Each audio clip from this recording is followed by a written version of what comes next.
क्या आपने कभी अपने अंदर किसी विचार की दस्तक सुनी है?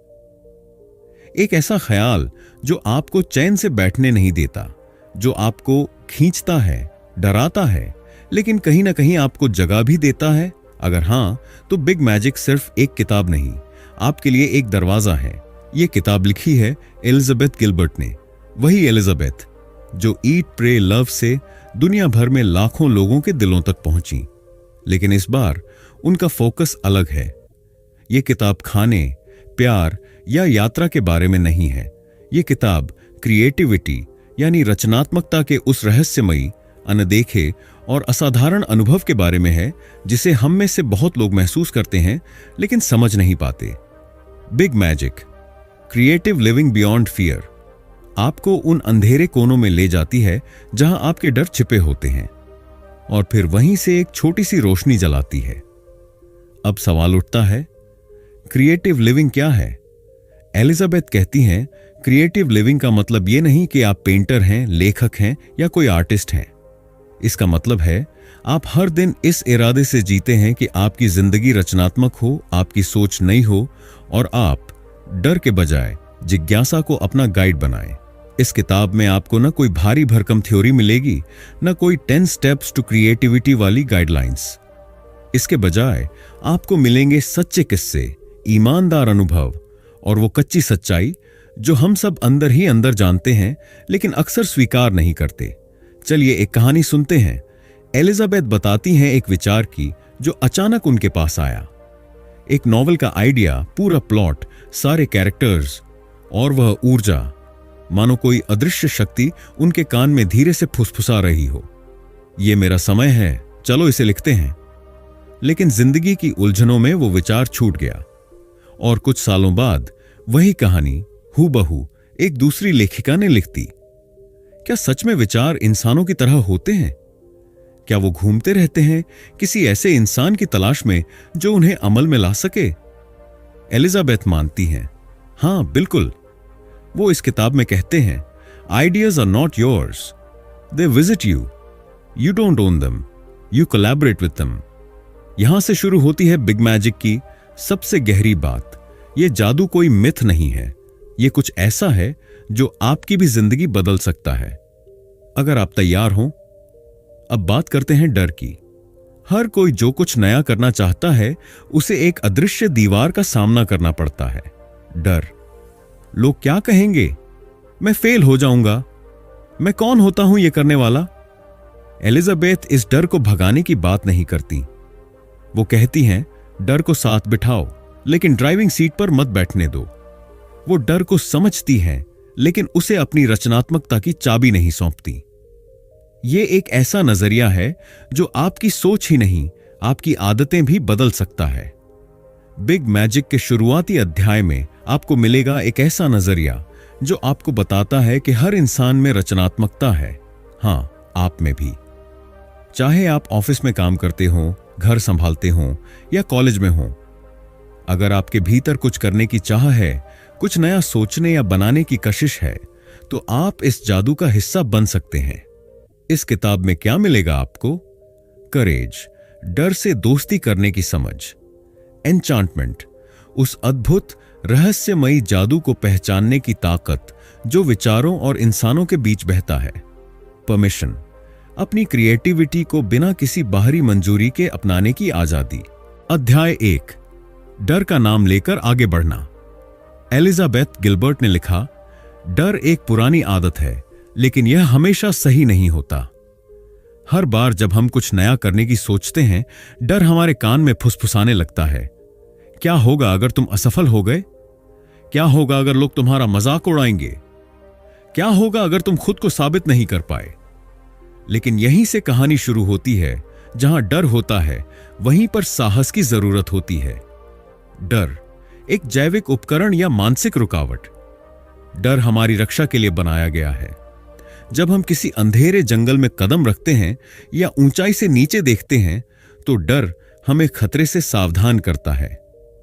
लेकिन समस्या तब होती है जब यही डर उस जगह घुस आता है जहां उसका कोई काम नहीं, जैसे कि एक कविता लिखना, एक नई नौकरी के लिए अप्लाई करना या अपना पहला YouTube वीडियो पोस्ट करना। आपको मरने का डर नहीं है, आपको शर्मिंदगी का डर है, आलोचना का डर है, रिजेक्शन का डर है, और यही डर रचनात्मकता को पंगु बना देता है। डर से बातचीत करना सीखें। कल्पना करें कि आप एक कार चला रहे हैं, डर भी उसी कार में बैठा है। हां, आप उसे कार से बाहर नहीं फेंक सकते क्योंकि वह आपकी फिजियोलॉजी का हिस्सा है, लेकिन आप यह तय कर सकते हैं कि वह ड्राइविंग सीट पर नहीं बैठेगा। जब भी कोई नया विचार दिमाग में आता है और डर सामने आ खड़ा होता है, तो उससे कहिए, मैं जानता हूं कि तुम मुझे असुरक्षित महसूस करा रहे हो, लेकिन मैं सिर्फ एक पेंटिंग बना रहा हूं, कोई शेर का सामना नहीं कर रहा। इसलिए पीछे बैठो, बेल्ट लगाओ और चुपचाप सफर का आनंद लो। ड्राइव मैं करूंगा। यह साहस है, डर को पहचानना, उसे खारिज नहीं करना, लेकिन उसे निर्णय लेने से रोकना। वास्तविक उदाहरण, रीमा एक मिडिल क्लास परिवार से आने वाली लड़की थी। उसे फैशन डिजाइन में दिलचस्पी थी, लेकिन परिवार चाहता था कि वो टीचर बने, एक सेफ करियर। हर बार जब वो अपने डिजाइन स्केच बनाती, उसे डर लगता, क्या होगा अगर ये किसी को पसंद ना आए। लेकिन एक दिन उसने खुद से पूछा, क्या मैं सारी जिंदगी ये सोचते हुए बिताऊंगी कि काश मैंने कोशिश की होती। उसने छोटा कदम उठाया, इंस्टाग्राम पर अपने डिजाइनों की तस्वीरें डालना शुरू किया। शुरुआत में किसी ने खास ध्यान नहीं दिया, लेकिन फिर धीरे धीरे उसका स्टाइल पहचान बनने लगा। कुछ महीनों बाद एक स्थानीय बुटीक ने उससे कांटेक्ट किया। आज वो अपना खुद का ब्रांड चला रही है। साहस ने उसे वहां पहुंचाया जहां डर कभी नहीं ले जा सकता था। डर को हराना नहीं, समझना होता है। डर को खत्म करने की कोशिश करना बेकार है। उसका काम है सतर्क करना, लेकिन आपको तय करना है कि कौन सी चेतावनियां जायज हैं और कौन सी सिर्फ कल्पना। एक लेखक के लिए सबसे बड़ा डर होता है, अगर किसी ने मेरी बातों को गंभीरता से न लिया तो। लेकिन अगर लेखक लिखना बंद कर दे, तो क्या उसकी बात सुनने का कभी कोई मौका होगा? कभी कभी डर हमें यही सोचने पर मजबूर करता है कि हम तैयार नहीं हैं, लेकिन सच्चाई यह है कि कोई कभी पूरी तरह तैयार नहीं होता। आप तभी तैयार होते हैं जब आप शुरुआत करते हैं। साहस कोई स्थायी भावना नहीं है, यह रोज का अभ्यास है, थोड़ा थोड़ा करके डर से टकराने का अभ्यास। आप हर बार जीतेंगे नहीं, लेकिन हर बार जब आप डर के बावजूद आगे बढ़ेंगे, तो आपका आत्मबल एक परत और मजबूत हो जाएगा। साहस का मतलब यह नहीं कि आप बेखौफ हो जाएं। साहस का मतलब है कि आप डर के साथ जीना सीख लें, लेकिन उसे अपना मालिक न बनने दें। अब सोचिए, आपका कौन सा सपना है जिसे आप सिर्फ इसलिए टालते आ रहे हैं क्योंकि डर ने आपको यकीन दिला दिया कि आप अभी तैयार नहीं हैं? जवाब खुद से मांगिए, क्योंकि अगले अध्याय में हम जानेंगे, अगर डर से टकराने के बाद भी असफलता मिल जाए तो क्या किया जाए। क्या हार का मतलब है कि डर सही था, या यह भी एक सीढ़ी हो सकती है सफलता की ओर? अध्याय 2, विचार आपका नाम पुकारते हैं। एलिजाबेथ गिलबर्ट मानती हैं कि विचार एक तरह की जीवित ऊर्जा होते हैं, हमेशा घूमते हुए सही इंसान की तलाश में। वे हमें पुकारते हैं, हमारी कल्पना में दस्तक देते हैं, लेकिन अगर हम उन्हें नजरअंदाज करते हैं तो वे चुपचाप किसी और के पास चले जाते हैं। और फिर वही विचार हमें बाहर से झलकता हुआ दिखता है किसी और की कामयाबी में। क्या विचार सचमुच जीते जागते होते हैं? यह विचार विज्ञान के नजरिए से अजीब लग सकता है, लेकिन कल्पना कीजिए कि एक आइडिया एक बीज है जो हवा में तैरता है और ऐसे जमीन की तलाश में है जहां वो उग सके। वह जमीन आप हैं, आपकी सोच, आपकी ऊर्जा, आपकी इच्छा। जब आप किसी विचार से आकर्षित होते हैं, कोई कहानी, कोई बिजनेस प्लान, कोई कविता, कोई गाना, तो दरअसल वो विचार आपको चुन रहा होता है। वो आपसे कह रहा होता है, मुझे हकीकत में बदलो। अब आपके पास 2 ही रास्ते होते हैं, आप उसे पकड़ें, पालें और उस पर काम शुरू करें। आप कहें अभी नहीं, और वो विचार चला जाए। गिलबर्ट ने अपनी किताब बिग मैजिक में एक घटना साझा की है जहां वह एक उपन्यास पर काम कर रही थी, लेकिन जीवन के कारण उन्हें उसे छोड़ना पड़ा। कुछ साल बाद उन्होंने देखा कि ठीक वैसी ही कहानी एक और लेखक ने लिखी, जिससे वह कभी संयोग से मिली थी। क्या यह सिर्फ संयोग था? शायद, या फिर वह विचार वहां से निकलकर किसी और के पास चला गया जो उसे जन्म दे सकता था। यह कहानी बताती है कि अगर आप विचार को समय नहीं देंगे, वह अपना रास्ता खुद बना लेगा। विचारों के पास धैर्य नहीं होता, उन्हें तो साकार होना है किसी भी कीमत पर। व्यक्तिगत अनुभव। राहुल नाम का एक लड़का था जिसे मोबाइल गेमिंग का बहुत शौक था। एक दिन उसके दिमाग में गेम का एक यूनिक कॉन्सेप्ट आया, ऐसा गेम जो बच्चों को पढ़ाई और मजे को एक साथ जोड़े। उसने आइडिया नोट किया, लेकिन सोचा अभी बहुत बिजी हूं, बाद में बनाऊंगा। 6 महीने बाद उसने देखा कि एक स्टार्टअप ने बिल्कुल वैसी ही ऐप लॉन्च की है और वह वायरल हो चुकी है। वो गुस्से में था खुद पर, क्योंकि वो जानता था कि वो आइडिया उसके पास पहले आया था। ऐसे अनगिनत उदाहरण हैं जहां लोगों ने आइडिया को महसूस तो किया, लेकिन पकड़ नहीं पाए। विचार एक बिजली की तरह होता है, क्षणिक और शक्तिशाली। आप उसे तब पकड़ सकते हैं जब वह चमक रहा हो। कैसे पहचानें कि कोई विचार आपके लिए है? हर विचार आपका नहीं होता। कुछ आइडियाज सिर्फ आकर्षक होते हैं, लेकिन उनसे कनेक्शन नहीं बनता। लेकिन जब कोई विचार आपके लिए होता है, तो वह बार बार आपके पास लौट कर आता है। वह आपके सपनों में झलकता है। वो सुबह की कॉफी के साथ दिमाग में बैठा रहता है। वो आपको बेचैन करता है कुछ करने के लिए। अगर कोई विचार आपको चैन नहीं लेने दे रहा, तो उसे गंभीरता से लीजिए। शायद वो विचार आपको ही चुना है। सोचिए, अगर जेके रॉलिंग ने हैरी पॉटर को नजरअंदाज कर दिया होता। ट्रेन में सफर के दौरान उनके दिमाग में एक विचार आया, एक लड़का जो जादूगर है, लेकिन उसे खुद नहीं पता। उन्होंने उस आइडिया को पकड़ लिया और नोटबुक में लिखना शुरू किया। वो विचार उन्होंने किसी और के पास नहीं जाने दिया। आज वो विचार एक पूरी दुनिया बन चुका है। विचारों को पकड़ने की आदत डालिए। हर दिन लिखिए। कोई भी विचार जो आपके दिमाग में आता है, उसे नोट करें, टालें मत। अगर किसी आइडिया से उत्साह पैदा हो रहा है, उस पर पहला कदम आज ही उठाइए। डर को चुप कराइए। क्या यह अच्छा है या लोग क्या कहेंगे? ये सवाल विचारों को डरा देते हैं। विचार से बात कीजिए। जब कोई आइडिया आए, सोचिए कि वो आपसे कुछ कहने आया है। उसे सुने बिना जाने मत दीजिए। अब सोचिए, आपके पास कौन सा ऐसा विचार है जो महीनों से आपके आसपास मंडरा रहा है? क्या आपने उसे आमंत्रित किया है या आप अब भी उसे टाल रहे हैं? क्योंकि अगला अध्याय पूछता है, अगर विचारों को बुलाने और पकड़ने की ताकत है, तो क्या रचनात्मकता सिर्फ प्रेरणा का खेल है या इसमें अनुशासन और मेहनत का भी उतना ही बड़ा रोल है? अध्याय 3, खुद को इजाजत देना। एलिजाबेथ गिलबर्ट लिखती हैं, आपको खुद को अनुमति देनी होगी कि आप रचनात्मक हो सकते हैं। रचनात्मकता कोई विशेष लोगों के लिए सुरक्षित नहीं है। इसके लिए डिग्री, लाइसेंस या समाज की मुहर की जरूरत नहीं होती। यह एक जन्मजात हक है। हर उस इंसान का जो जी रहा है, महसूस कर रहा है और कुछ रचने की चाह रखता है। हम क्यों इंतजार करते हैं इजाजत का? बचपन से हमें सिखाया गया है कि कुछ भी करने से पहले अनुमति मांगनी पड़ती है, स्कूल में, घर में, समाज में। यह आदत हमारे भीतर इतनी गहरी बैठ चुकी है कि जब बात रचनात्मकता की आती है, तब भी हम अनजाने में किसी की स्वीकृति तलाशते हैं। क्या मैं वाकई एक लेखक बन सकता हूं? क्या मैं गा सकता हूं भले ही मेरी आवाज परफेक्ट ना हो? क्या मैं डांस कर सकता हूं अगर मेरा शरीर डांसर जैसा नहीं है? हम खुद से ये सवाल करते रहते हैं, मानो कोई और आकर हमें सर्टिफिकेट देगा कि अब हम रचने के लायक हैं। लेकिन सच्चाई ये है, कोई नहीं आएगा। आपको खुद को अनुमति देनी होगी। आपको किसी की अनुमति की जरूरत नहीं है, कभी नहीं थी। एक औरत जो सुबह 5 बजे उठकर चुपचाप कविताएं लिखती है, सिर्फ इसलिए क्योंकि वो उससे जुड़ी महसूस करती है, उसे किसी प्रकाशक की इजाजत की जरूरत नहीं।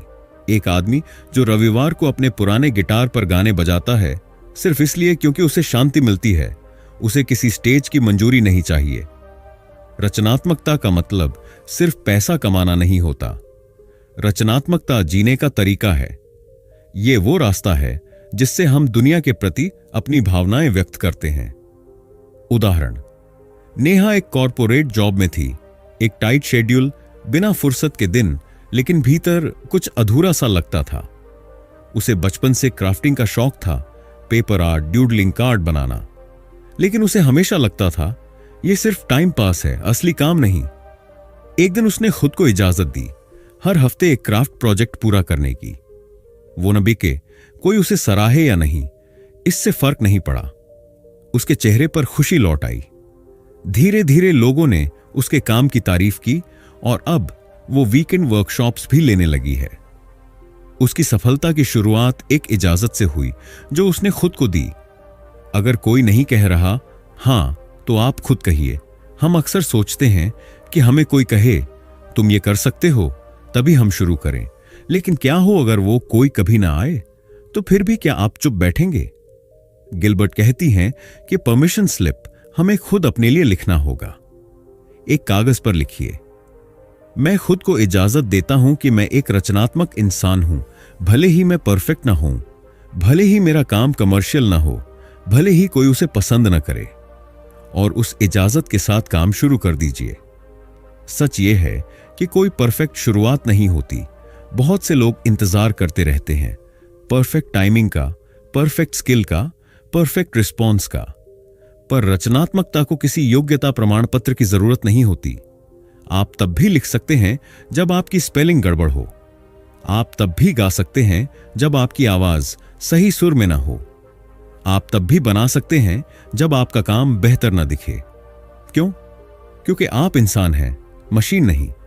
और इंसान रचते हैं। अगर आपके अंदर इच्छा है तो वही काफी है।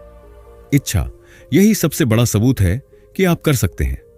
अगर आपकी आत्मा किसी चीज की ओर खींचती है तो वो आकर्षण सिर्फ एक इत्तेफाक नहीं है, वो एक बुलावा है रचना करने का, अनुभव को बाहर लाने का। अगर आप उसे इग्नोर करते हैं तो आप खुद से भाग रहे हैं। अब सोचिए, आप किस चीज की इजाजत खुद को देने से रोक रहे हैं? क्या आपने किसी पुराने टीचर, रिश्तेदार या समाज की राय को आज तक अपने रास्ते का गेटकीपर बना रखा है? क्योंकि अगला अध्याय पूछता है, क्या सिर्फ अनुमति देना काफी है या रचनात्मकता को बनाए रखने के लिए एक मजबूत प्रतिबद्धता और दैनिक अभ्यास की जरूरत होती है? अध्याय 4, जब प्रेरणा न आए तब भी काम करो।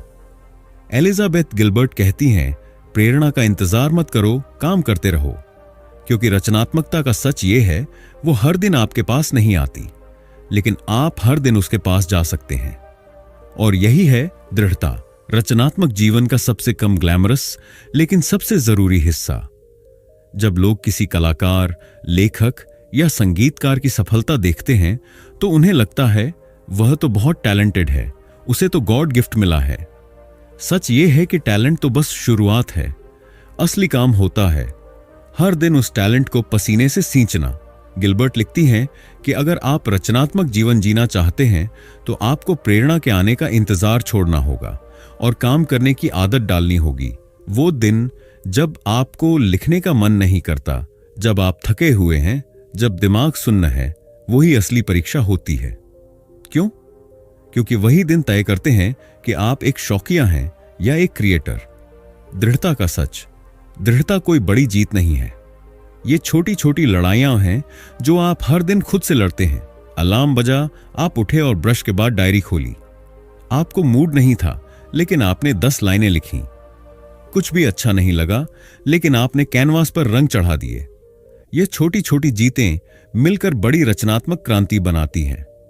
उदाहरण, अमित नाम का एक युवा लेखक था जिसने एक नॉवेल शुरू किया। शुरुआत में जोश था, हर दिन कई पेज लिखता, लेकिन जैसे जैसे समय बीता प्रेरणा कम होने लगी। एक दिन उसने खुद से कहा, अगर मैं रोज 200 शब्द भी लिखूं तो 1 साल में किताब पूरी हो जाएगी। और उसने यही किया, हर दिन बस 200 शब्द। 6 महीने बाद उसके पास एक फर्स्ट ड्राफ्ट था। 1 साल बाद पॉलिश की हुई किताब। और एक दिन पब्लिशर की हां। अगर वो प्रेरणा का इंतजार करता रहता, वो किताब कभी नहीं बनती। रचनात्मकता एक पेशा है, मूड नहीं। स्टीफन किंग, जो दुनिया के सबसे सफल लेखकों में से एक हैं, कहते हैं, मैं तभी लिखता हूं जब मुझे प्रेरणा मिलती है। सौभाग्य से वो हर सुबह 9 बजे आती है। ये मजाक नहीं है, ये व्यंग्य है उस सोच पर कि प्रेरणा आए तो काम करेंगे। अगर आप हर दिन एक ही समय पर बैठते हैं तो आप अपने दिमाग को ट्रेन कर देते हैं कि अब काम करना है। धीरे धीरे आपकी क्रिएटिविटी को आपके अनुशासन की आदत लग जाती है। दृढ़ता का मतलब है बोरियत को भी स्वीकारना। हर दिन रोमांचक नहीं होता, हर दिन नई चमक नहीं होती, लेकिन हर दिन काम जरूरी होता है। आप जिस दिन बोर हो रहे होते हैं और फिर भी काम करते हैं, that's where mastery begins. Gilbert कहती हैं, क्रिएटिव काम हमेशा मजेदार नहीं होता। It is sometimes boring, but boring is not bad, boring is part of the job. कैसे बनाए दृढ़ता को आदत? रूटीन सेट करें,